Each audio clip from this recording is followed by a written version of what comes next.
Welcome to the deep dive. So today we're going to dive into some sources that you shared with us. And it seems like a pretty big story. It's about, well, the rise and the influence of a network of really wealthy conservative donors in America. And we're going to focus particularly on the Koch brothers and their allies in this whole network. And I just want to say up front, our goal is not to take sides or to endorse any particular viewpoint from these sources. We just want to understand how this network operates, where it came from, and what impact it's had on U.S. politics. You got it. The main source you sent us for this deep dive is Dark Money by Jane Mayer. It's subtitled The Hidden History of the Billionaires Behind the Rise of the Radical Right. And it really is a deep dive into the individuals and the organizations and even the strategies that have been used by this network. Okay, so our mission today is to really pull out those critical insights from all of this information you've given us. And we want to highlight the key events, the big players, and the main tactics that they've used. That way, you, our listeners, can really get a grasp on the scope of this group, how they work, and ultimately, why they matter so much in modern American politics. So let's jump right in. And one of the things that struck me right away was how the Koch family wealth seems to have started in a, well, kind of unexpected place. You're absolutely right. Fred Koch, the father, he made his first fortune by building oil refineries. But get this. It was for Stalin's Soviet Union and for Hitler's Nazi Germany in the 1930s. Oh, wow. Yeah, pretty surprising, right? Especially for a family that later on would become so strongly identified with, anti-communism and totally free market. Yeah, it's really ironic when you think about it. Like, their initial wealth was literally built from working with these totalitarian regimes, and then later on, they become these huge advocates for exactly the opposite. Totally free markets and absolutely no communism. It makes you wonder how their ideology actually evolved, or if maybe it was always more about opportunity than any real set of beliefs. Definitely some food for thought there. Okay, so we have this sort of strange beginning to their story. But what about the environment where the Koch brothers grew up? Mayer's book gets into Fred Koch's personality, what their family life was like. And it sounds like there were some pretty unusual influences in their childhood. Like they had this German governess who took care of the two oldest sons, Freddie and Charles. And apparently she was a serious Nazi sympathizer, openly promoting Hitler's ideas right there in their home. It's true. Their governess was, Mayer describes her as really strict, and apparently the boys were kind of terrified of her. So yeah, being exposed to this pretty extreme ideology right in their own home, it definitely makes you wonder how it might have affected them, especially Charles, when he embraced such a rigid ideology later in life. You have to wonder how that early exposure to such strong opinions, even if they were Nazi, influenced his later political thinking. Right, like did it lay the groundwork in some way for him to adopt such strong beliefs later on? It's definitely a possibility. Okay, so then we have Fred Koch himself. He ends up getting really involved with the John Birch Society. And if you're not familiar, they were known for their very, very conservative right-wing ideology, strong anti-government views. And they often operated in secrecy, setting up front groups and using these kind of harmless-sounding slogans to push their agenda. And when you think about it, it's kind of ironic. Some of the same criticisms that were leveled at the John Birch Society later get directed at Charles Koch and his political activities, especially about being transparent with funding and his political activities. Yeah, for sure. Fred Koch's involvement with the John Birch Society, it's like an early glimpse into the family's political thinking. And you can definitely see some of those ideas, like being very anti-government and operating kind of secretly through these front groups. Those themes show up later on in a more, let's say, refined way. In the strategies they use later on, like they get really good at using seemingly moderate language to disguise more radical goals. And that seems like a tactic that they kept using over time. Right. It's like they learned how to present their ideas in a way that seems more palatable to the general public, even if the underlying goals are, let's just say, pretty extreme. Exactly. Okay, so now we get to Charles Koch himself, right? And how he gets exposed to libertarian ideas at this thing called the Freedom School. He's influenced by guys like Leonard Read and James J. Martin. And it's pretty disturbing that James J. Martin actually became a Holocaust denier later on. Mm-hmm. But interestingly, his brother Freddie, he completely rejected everything the Freedom School taught, calling it total nonsense. Yeah, it's so interesting how Charles was really into these libertarian ideas and Freddie just dismissed them completely. The Freedom School, they were all about Austrian free market economics, which basically means as little government involvement as possible and really strong individual property rights. That really appealed to Charles. But Freddie, well, he seemed to see these arguments as, kind of simplistic and one-sided. And that shows that even within the Koch family, these radical right-wing ideas weren't automatically accepted by everyone. So it wasn't just a family where everyone blindly agreed with the father's worldview. There was some pushback, at least from Freddie. Yeah, definitely. But then, there's the whole family dynamics thing. Fred Koch, he really controlled his sons through his estate plan. Yeah. Like he distributed his wealth in stages, which essentially forced them to follow his wishes if they wanted to inherit everything. And then there's this whole bizarre kangaroo court incident with Frederick, which really shows how power worked in that family and how far Charles and his brothers were willing to go to kind of control things. It makes you wonder how much that family dynamic, the pressure to please their father, how much that affected Charles's early involvement in politics. The book suggests that he actually got involved with the John Birch Society, at least partly, to gain his father's approval. And that kangaroo court thing, it's a pretty intense example of how they dealt with conflict in the family and how Charles was willing to take some pretty drastic steps to stay in control. It's like a real-life Shakespearean drama playing out, with power struggles and hidden motives within the family shaping their actions. Exactly. And you can't forget about that inheritance, right? It was all structured in a way that Fred could maintain approval over his sons. So it really incentivized them to align themselves with his views if they wanted the full inheritance. So we've got the money, the ideology, and this super intense family dynamic. Now let's talk about how they started using their wealth for political purposes, like weaponizing philanthropy and the rise of these conservative think tanks. It seems like after World War II, a lot of wealthy conservatives decided to use their charitable giving to push their political agendas, and the tax breaks that came with those donations definitely didn't hurt. Yeah, that's an interesting period. After World War II, you see this shift in how conservatives use philanthropy. It becomes more strategic, more political. It's not just about charity anymore. It's about using their money to influence policy. And in 1917, they started getting tax deductions for those charitable donations. So you have guys like Richard Mill and Scaife. They figure out that they can fund causes they believe in through these foundations and get a nice tax break at the same time. It's like they found a way to make their political activism financially beneficial. Absolutely. And this strategy really gained momentum when the environmental and consumer protection movement started taking off in the late 60s and early 70s. Big businesses suddenly had all these new regulations, and that's when conservative philanthropy becomes way more organized and strategic. So they're essentially fighting back against what they see as government overreach into the free market. Exactly. If you think about it, the late 60s and early 70s were a huge turning point. Environmentalism was growing, people were demanding more consumer protections, and that meant more government oversight for businesses. A lot of conservatives saw this as a direct attack on free enterprise, and it really pushed them to get organized, to pour money into institutions that would fight back against these movements and promote a free market agenda. And this is when we see the birth of those influential conservative think tanks, right? The Manhattan Institute, the American Enterprise Institute, the Heritage Foundation, all these institutions that would become major players in shaping conservative thought and policy. Right, the creation of this intellectual infrastructure was a huge part of their strategy. These think tanks, they gave conservative scholars and policy analysts a platform to develop and promote free market ideas, but in a way that had academic weight behind it. And they needed money to get started and to grow, and that's where the early funding from foundations like Olin and Scaife was so crucial. They bankrolled these organizations, giving them the resources they needed to become influential voices in public debates and policy discussions. So they weren't just throwing money at politicians, they were building a whole intellectual framework to support their ideology. Exactly. But they didn't stop at think tanks, did they? John M. Olin, for example, was really into funding academia, trying to shift higher education more to the right.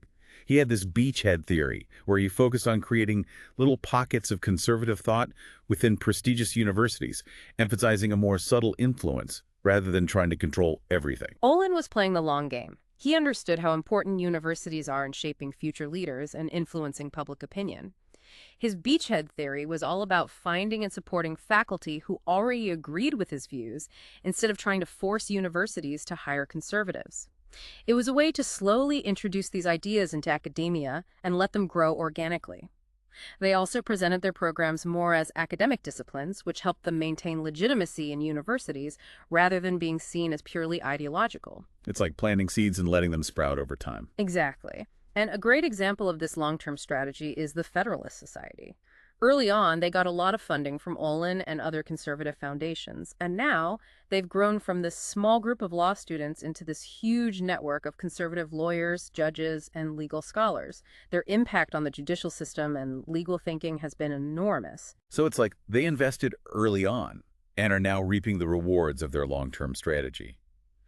And what about the Bradley Foundation? It really took off under Michael Joyce, especially after they got a ton of money from Rockwell buying Allen Bradley. The Bradley Foundation kept funding controversial figures like Charles Murray, even when everyone was criticizing them. After that Allen Bradley sale, the Bradley Foundation had so much money they could really become a major force in funding conservative causes.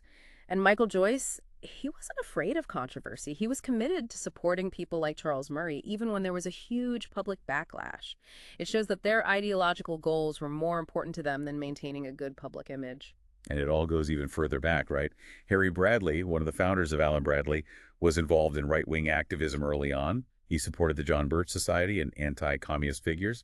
So this strain of radical conservative thinking, it's been present for decades in these wealthy families and the money they control. That historical context is really important. It shows that this radical right-wing ideology that the Koch network would later champion, it didn't come out of nowhere. It was already there, simmering beneath the surface in these circles of wealth and power. It just got amplified and organized over time. Right, it was like a perfect storm. Yeah. The right people, the right resources, and the right historical moment all converging to create this powerful movement. Exactly. Okay, so we've got the money, the ideology, the historical context, and this growing infrastructure of think tanks and academic institutions. Yeah. But now let's look at how the Kochs do business and how they got more directly involved in politics.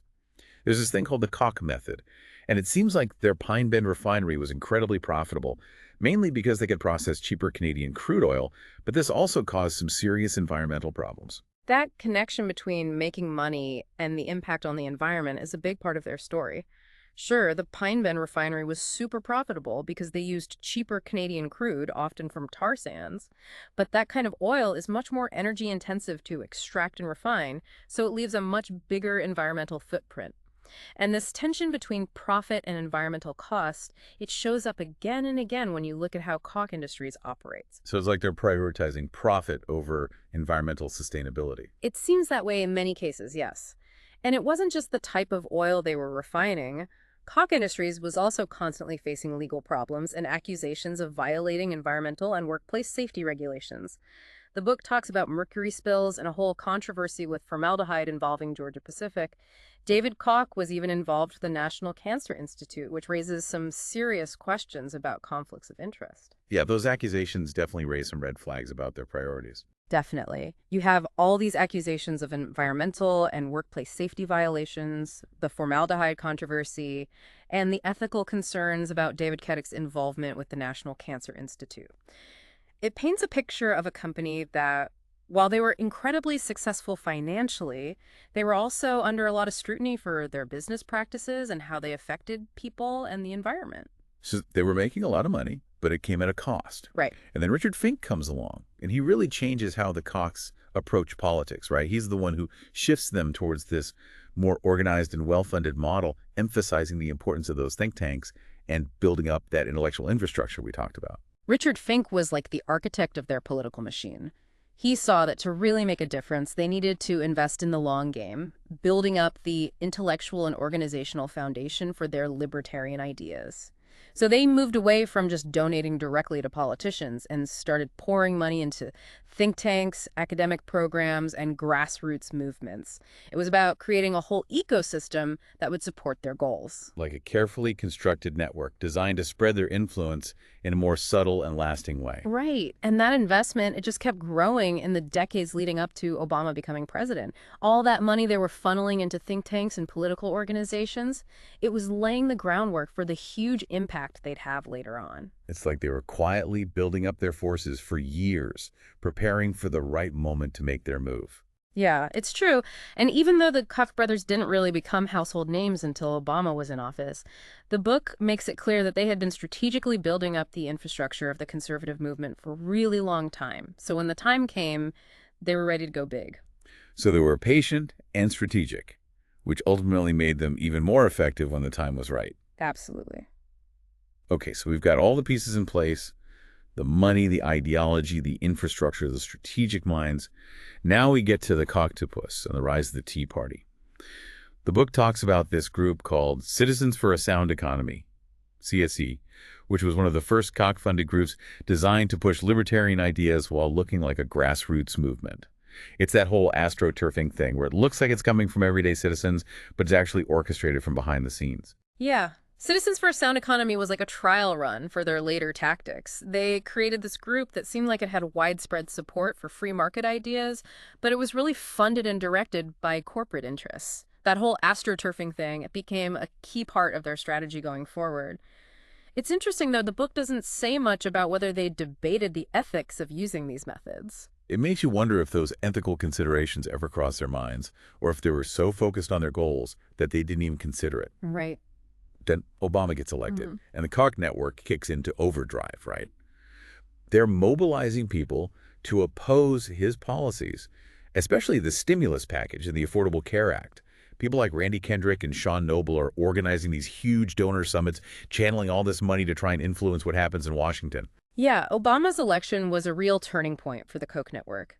They saw his policies as a direct threat to their free market ideology, so they started pouring even more money into opposing him. These donor summits become their way to coordinate, and guys like Randy Kendrick and Sean Noble, they're the ones calling the shots, deciding how to use the money and what strategies to use. And this is also when the Tea Party explodes onto the scene.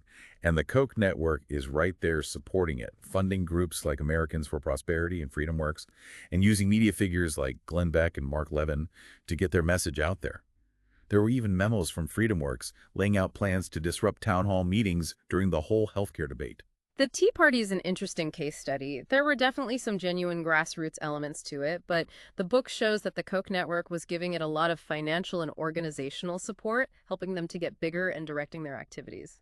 And that memo from Freedom Works about disrupting town hall meetings, that's a clear example of how they were working behind the scenes to shape things. It's like they were manipulating the public discourse, making it seem like there was this huge organic groundswell of opposition to Obama's policies when they were actually the ones pulling the strings. It does make you question the authenticity of some of those protests. And then you've got climate change denial. The book really highlights how much money the Koch network pumped into organizations that were trying to discredit climate science, with Koch Industries being one of the biggest funders. And they weren't shy about using things like the ClimateGate controversy, even though it turned out to be nothing, to cast doubt on climate science and block any policies that would regulate emissions. So they were deliberately spreading misinformation to protect their business interests. That's one way to look at it, yeah. The amount of effort they put into sowing doubt about climate change is pretty shocking. They were funding all sorts of groups that were actively working against the scientific consensus on global warming. And the way they used ClimateGate, even after it was debunked, it shows how far they were willing to go to protect their interests, even if it meant distorting the truth. It's a pretty cynical strategy. For sure. And then you have the DeVos family joining forces with the Koch network, and they're really focused on getting rid of regulations on campaign spending. They were big supporters of the James Madison Center for Free Speech. It seems like their goal was to make it easier for wealthy individuals and corporations to influence elections without any accountability. Yeah, the DeVos family's involvement shows how this coalition of wealthy conservative donors was growing, and they all had this shared goal of making it easier to spend money on politics. And their support for groups like the James Madison Center for Free Speech shows how much they believe that unlimited political spending was a form of free speech. It's a pretty convenient argument when you have a lot of money to throw around. Right. And then, of course, there's the Citizens United Supreme Court decision, which totally changed the game when it came to campaign finance. It led to the creation of super PACs and allowed for a lot more spending from these undisclosed sources, what we now call dark money. Citizens United was a watershed moment.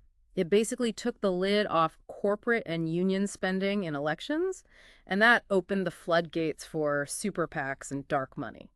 And the Koch network and their allies, they were ready to take advantage of that. And just so everyone's clear, dark money is when political spending happens, but the donors are hidden. Yeah. So you can't really track who's trying to influence elections and policy. And that's one of the biggest problems highlighted in the research you shared with us. Right. It creates a real lack of transparency. Okay, so with Citizens United, the landscape is wide open.